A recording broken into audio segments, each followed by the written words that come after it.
Countries race to prevent backsliding on North Korea sanctions. Manila, Philippines. Armed with extraordinary new UN sanctions, nations raced Monday to ensure that North Korea's biggest trading partners actually carried them out, an elusive task that has undercut past attempts to strong-arm Pyongyang into abandoning its nuclear weapons. North Korea reacted angrily, vowing to bolster its nuclear arsenal and launch thousands-fold revenge against the United States. In a statement carried by state media, Kim Jong-un's government called the sanctions a violent infringement of its sovereignty caused by a heinous U.S. plot to isolate and stifle North Korea. As President Donald Trump demanded full and speedy implementation of the new penalties, his top diplomat laid out a narrow path for the North to return to negotiations that could ultimately see sanctions lifted. Stop testing missiles for an extended period, Secretary of State Rex Tillerson said, and the U.S. might deem North Korea ready to talk. "We'll know it when we see it," Tillerson said. "This is not a give me 30 days and we are ready to talk. It's not quite that simple.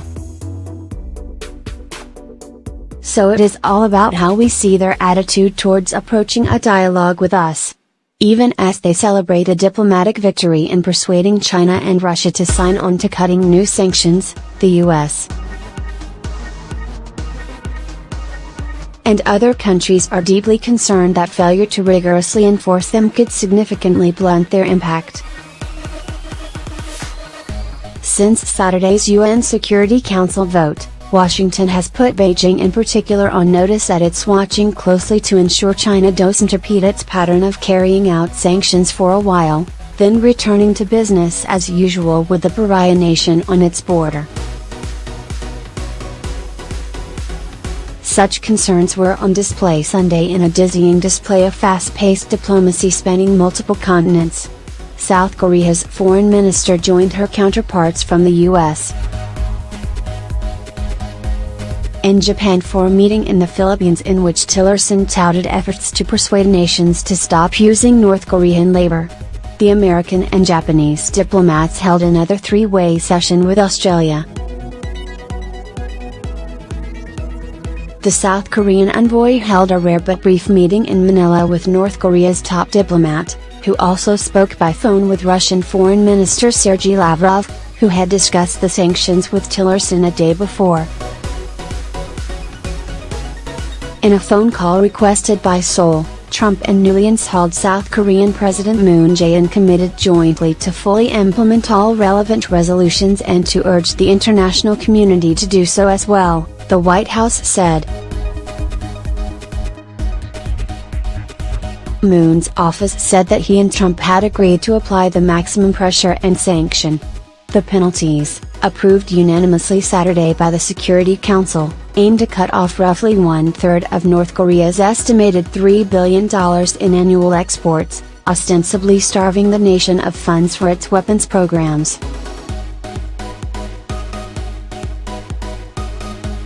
All countries are now banned from importing North Korean coal, iron, lead and seafood products, and from letting in more North Korean laborers who sent remittances back into the country. Yet already, there are signs that nations with the strongest ties to North Korea may fall short of the stringent enforcement that Trump and others seek. Although Russia voted for the sanctions, its UN ambassador, Vasily Nebenzia, told the Security Council that sanctions cannot be a goal in itself and shall not be used for economic strangling of North Korea, according to the Russian state news agency TASS. Still, the key concern is over China, the North's economic lifeline and biggest trading partner. John Delury, a China and North Korea expert at Yonsei University in Seoul, noted that the Chinese population that lives along the 1,300-kilometer border with North Korea is already struggling financially. Triggering an economic meltdown in North Korea would inevitably produce a spillover effect in China, he said. They're almost going from sanctions to embargo and really trying to slam the North Korean economy, Delury said. If you really start to go down that path, I'm not sure how far the Chinese will go down with you.